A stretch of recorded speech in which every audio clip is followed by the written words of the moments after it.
Hello and welcome to downtown Indianapolis, WTHR Studios, the site for this one. This handsome gentleman beside me, Tony East of LockedOn Pacers. He covers the team intimately. I'm Dominic, Miranda, and today we're talking about kind of the Pacers' first half of their season. It's hard to believe, but we're at the All-Star break now. One half of the season to go as we push ahead towards the playoffs. Finally, for people like you especially who cover the team so intimately, a deep breath, sigh of relief as we gear up for the second half of the season. But Tony, just wanted to really go over how this first half of the season has gone for the Pacers. It's been a story of kind of some injuries, a slow start, a furious push in December and January, and now here we are at the All-Star break. What have you made of the Pacers' first half this season and kind of where the team is right now? A deep breath for them, too. You know, with how long last season went, deep into May, with their playoff run, hopping into this year after the Olympics, they can use the break just as much as anybody else. And it's really been 2 seasons packed into their year so far, with their first 25 games going so poorly. 10-15 at that point, felt like a low point after a loss at home to Charlotte. Tyrese Haliburton meeting with coaches about what they can do better defensively. To now, in fourth, 30-23, 20-8 since then. It's felt like 2 different seasons in one, where the first half was full of injuries, full of searching for answers. Why can't they play as good as last year? To being one of the best teams in the league since then, where they had a little break for the NBA Cup, and they've been much better since. They'll hope that this break can do the same thing for them. What has been the shift on the floor? I know I caught up with Tyrese just a couple of weeks ago ahead of the game on WTHR. Remember, we have 3 of those remaining, by the way. But what has been that shift that I think at one point since December 6th, towards the end of January, there was something like 17-6, 10-2 in the month of January. What is it you saw on the floor that contributed to that positive shift for them to kind of get back square, get their feet underneath them, and now fourth in the East? Capable defense. Rare to say that about the Pacers these last couple of years, but mid-December, they got Andrew Nembhard back on the floor. They got Ben Shepherd back from injury, and they just slightly tweaked some things and looked like a much, much better team.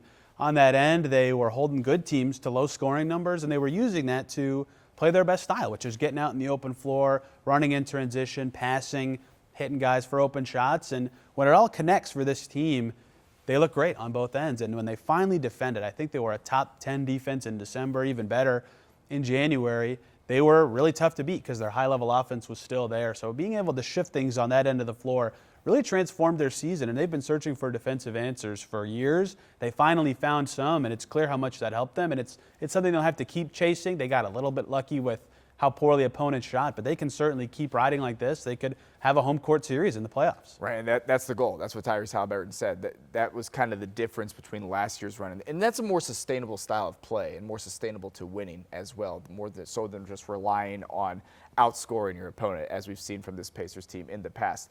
Do you feel like the kind of thought and perspective going into this season was hammering home that defense, but capitalizing on that momentum of making an Eastern Conference Finals run?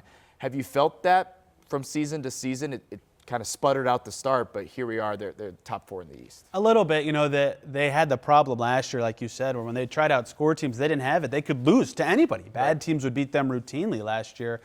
I think the second or third most losses to the worst teams of anybody in the NBA. This year, and even very recently, even as they haven't been playing as well heading into the break, they've been able to clean up against substandard competition because their defense gives them a better floor. And you know, even dating back to media day, it's felt like that's the progress they wanted. Is post All-Star break last year, I think they were 19th in defense. It's still not good, but given how good they were on offense, it's good enough to win games. Right. And so finally having that success on that end of the floor, proof of concept that getting stops can lead to consistent wins for them. And of course, they're still a great offensive team. Rick Carlisle's system, Tyrese Haliburton makes that all possible. They're winning a lot now, and I think they thought they could do this, and then they didn't for so long that it got a little worrisome. But finally, when everybody started clicking, it all came together. All right, you mentioned Tyrese Haliburton.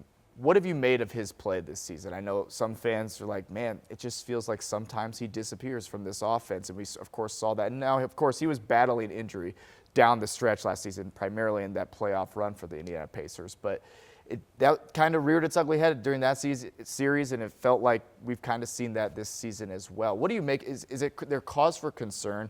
His style of play and his impact goes far beyond scoring. We know that. But is there anything you've seen from his play that may be a red flag, or is this just kind of what Tyrese Haliburton is? It's very interesting that really high-feel, pass-first player is how he would describe himself. Mm-hmm. And I think on a team like the Pacers that has a Pascal Siakam as their consistent scorer, that has a great shooter in Miles Turner, that has other guys who can do stuff with the ball, like an Andrew Nembhard, like a Benedict Mathurin, you know, he sometimes feels, I think, too inclined to get others involved at the expense of maybe his own numbers, his own shot attempts in a way that can help the team but doesn't always help, right? And I think that's something he's fought himself with his whole career. When should he be passing? When should he be distributing?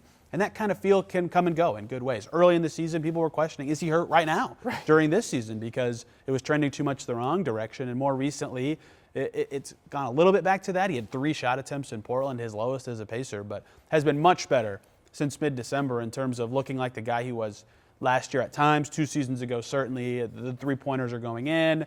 The passing is better. The Pacers' offense when he's out there is way better than it is when he's on the bench, which makes sense because he's a star-level talent. So it's been up and down, and I think that he's working through why that's the case, why some nights it's better than others. I think the Pacers are working through how they can get him the shots that make the most sense for him and help everybody else be as good as possible. But, basically since the Siakam trade, since they traded away Buddy Hield last year, he's kind of wound through a couple different iterations of what he is and what he needs to be for the Pacers. And this year it's continued to be that way. I think they're all kind of trying to figure that out and tailor it together because it has not felt the same as last year, no doubt. Right. It just seems like last year, you don't want it to be a flash in the pan, right? You don't want it to be lightning in a bottle. They wanted to capitalize on that momentum and make another Eastern Conference Finals run and contend with the New York Knicks, the Boston Celtics, and the Cleveland Cavaliers. Hello, how are you? My goodness.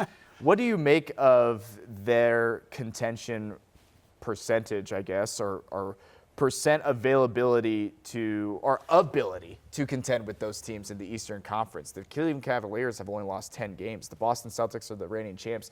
The New York Knicks added Karl Anthony Towns. I mean, these are legit contenders in the Eastern Conference. Do the Pacers have enough to get back to that level of success we saw a year ago? Or is it just too early to tell? Has it shaped out that way? There's still a second half of the season to play. Yeah, it's very hard to answer that given the resume they've showed. If it was college basketball, people would be talking about how many bad losses they have and great wins that they have, which makes considering their playoff chances very peculiar. Last year, they did the same thing. They were very good against good teams in the regular season and struggled against some bad teams.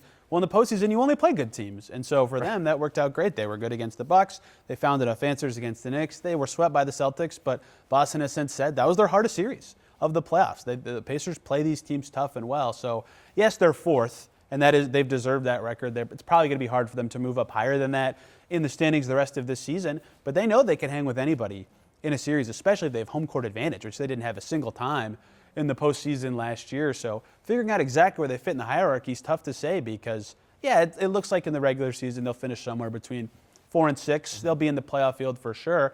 But when it comes time to play these best teams, they've been ready for it. They can adjust. They can strategize. They're always ready for those big games, whatever the setting may be, wherever they may be. And I think they'll know that heading into this postseason this year, too. It feels like they always rise to the challenge. And I can't stress enough how the environment at Gainbridge Fieldhouse a year ago, how fun that was. Like playoff basketball in Indiana, every home game the Pacers had, it felt like they were set up for success. I don't think they lost until that Boston series at home. That's correct. Is that correct? Yeah, it felt like it was just a huge advantage for them. So that's certainly the goal. Before we get to what kind of to change in the second half, Pascal Siakam, an all-star. He's been everything this team has wanted since he joined this squad.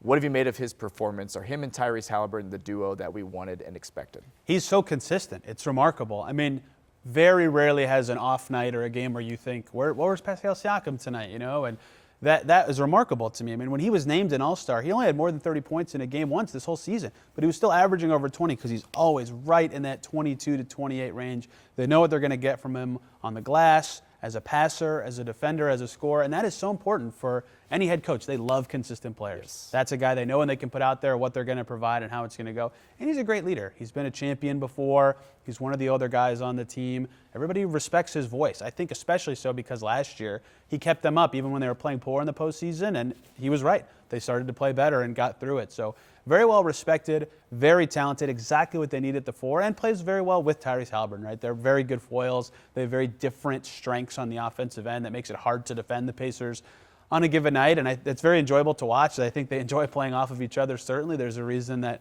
they try to have one or both of them on the floor for all 48 minutes. So a very much deserving all-star, and it all comes down to consistency, which, we talked about how it's felt like 2 different seasons packed into one. Right. They really need players like that. Yeah, no question about it. Pascal Siakam's been great. Benedict Mathurin, I just feel like he's a star in the making, no question about it. Nemhard's defense, I mean, if these guys can stay healthy, and of course Miles Turner bringing what he can bring, and Tyrese Haliburton being the selfless player that he is, right? The makings are there for a team to hopefully make a sustained run. But that leads us to our final point here. What is it that you need to see from this team in the second half to feel good going into the postseason? I think postseason is obviously the goal, obviously the bare minimum here.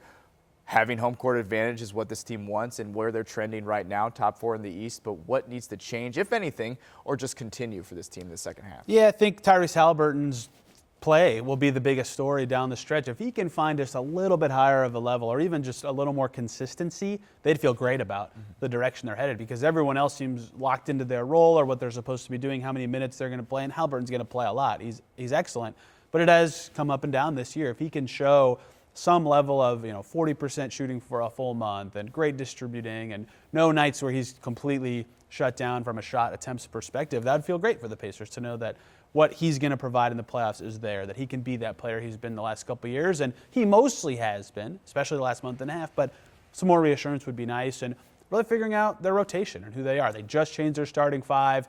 Benedict Mathurin coming off the bench right now, but that's really helped him. He's played very well since doing so, and the lineup they're starting now is the one they had in the postseason. If that group can start clicking again with Aaron Nesmith healthier back in the mix, that could go a long way in establishing what they're going to be come playoff time. I think that's what they're going to focus on down the stretch, is becoming that team again. Right, that bench play last postseason was huge. Massive. For this team. So Tyrese Haliburton, we're of course keep an eye on him. Pacers second half of the season, they get a much needed break for the All-Star break coming up.